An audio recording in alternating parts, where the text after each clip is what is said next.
साथियों, यहाँ पे एक बार ट्रांसमिटेड ट्यूसडे का भी कैंप हुआ है, तो आपने उसमें क्या सीखा? जिला विधिक सेवा प्राधिकरण क्या होता है? यहाँ पे हुआ है ना कैंप 2-3 बार पहले भी। सर बता रहे थे कि यहाँ पे कैंप हो चुके हैं। एक बार तो साइबर क्राइम वाला हो चुका है, नहीं सुना आपने? है कुछ जानकारी थोड़ी बहुत? ये बता दो ये क्या है, क्योंकि शुरुआत यहीं से ही होती है। कोई भी आता है ना कोर्ट में से, मैं कोर्ट परिसर में से आया हूँ, तो मैं शुरुआत यहाँ से करूंगा कि ये क्या। माननीय राजस्थान राज्य विधिक सेवा प्राधिकरण जयपुर के निर्देशानुसार जिला विधिक सेवा प्राधिकरण की ओर से कार्यक्रम चल रहा है। तो एक कोर्ट परिसर में एक ऐसी संस्था है जो आपके लिए बनी है और इसका कार्य होता है कि फ्री वकील आपको देना। कोई पीड़ित व्यक्ति है, यदि आपके पास पैसे नहीं है तो आपको न्याय से वंचित ना रहे, आप कोर्ट से डरे नहीं, इसलिए आपके लिए ये संस्था खोली गई है। और इसमें साथ के साथ पीड़ित को मुआवजा तो दिया ही जाता है और उसका बाकायदा केस लड़ा जाता है और उस वकील को 10 साल का एक्सपीरियंस होता है, जिसका इंटरव्यू हाई कोर्ट से होता है। अब ये कब से चालू हो रही है, कब से चालू हुई है? नालसा राष्ट्रीय विधिक सेवा प्राधिकरण जो सेंटर स्तर पर होता है, राष्ट्रीय विधिक सेवा प्राधिकरण, उसको हम नालसा कहते हैं शॉर्ट। 1987 से चल रही है, लेकिन आज भी हमको इसके बारे में पता नहीं है कि ये है क्या। पता है आपको पहले से इसके बारे में थोड़े बहुत? तो बोलने से हमारा, जब आपका बोलेंगे तो और अच्छा लगेगा, है ना? तो आपको जो कुछ भी पता है तो आप बताओ।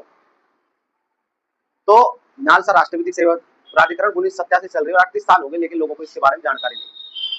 ये राज्य स्तर पर राज्य विधिक सेवा प्राधिकरण होता है और जिला स्तर पर जिला विधिक सेवा प्राधिकरण होता है। आज का जो मेरा टॉपिक है, पॉक्सो एक्ट क्या होता है।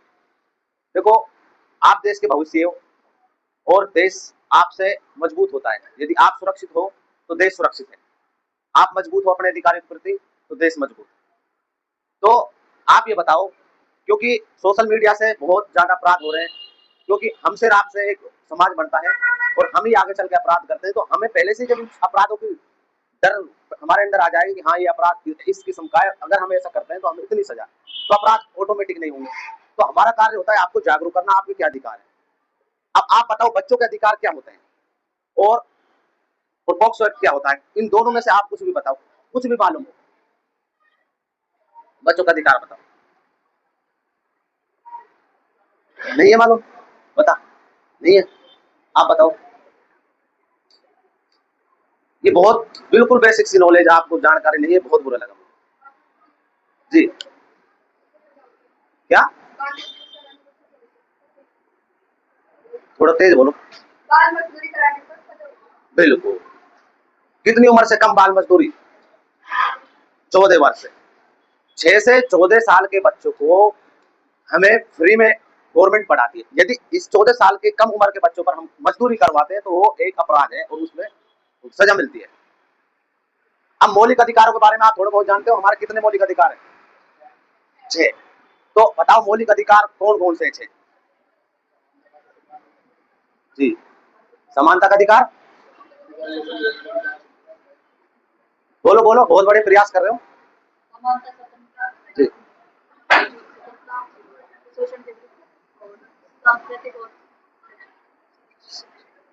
बिल्कुल, बहुत अच्छे प्रयास किया आपने। भारतीय संविधान के भाग 3 में मौलिक अधिकार है। सबसे पहले हमारा समानता का अधिकार, हम किसी भी जाति, धर्म, लिंग, स्थान के आधार पर यदि हम किसी के साथ भेदभाव कर रहे हैं तो हम एक अपराधी है, और कोई आपके साथ कर रहा है तो वो भी अपराधी है। दूसरी, भाग 3 में और अनुच्छेद बता दूं 12 से 35 तक हमारे अधिकार है, मौलिक अधिकार। तो मौलिक अधिकार और मौलिक कर्तव्यों के बारे में, हमारे मौलिक कर्तव्य कितने बताओ? ये चीजें आपके बिल्कुल दिमाग में होनी चाहिए। दे रहे तो सबसे पहले समानता का अधिकार 14 से 18, 19 से 22 स्वतंत्रता का अधिकार कि हम कहीं भी आ जा सकते हैं, हमें बोलने का अधिकार है ना।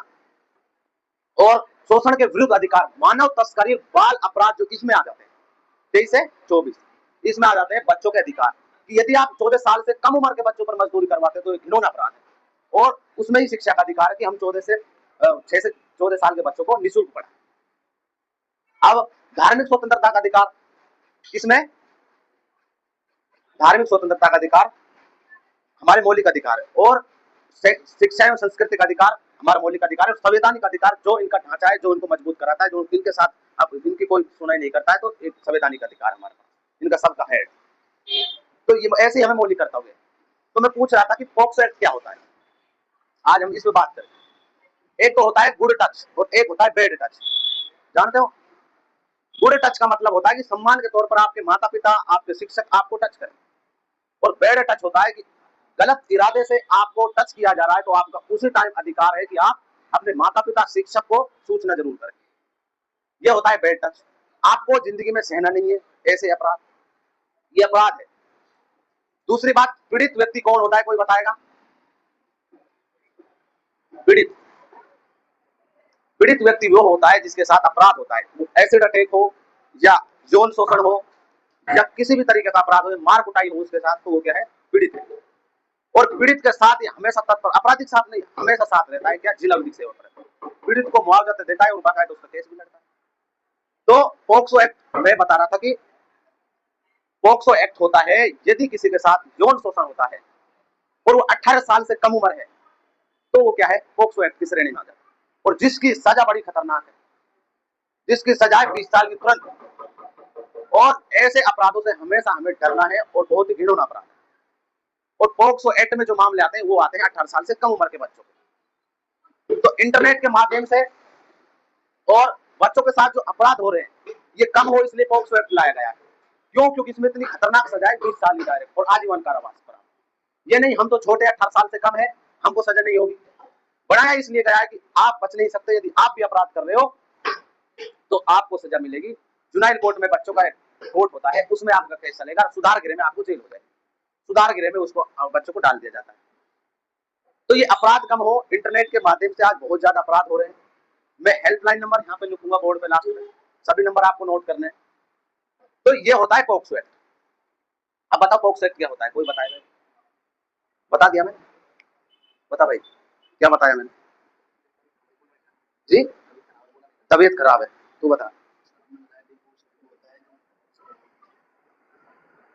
बच्चों को अपराध नहीं होते हैं, 18 से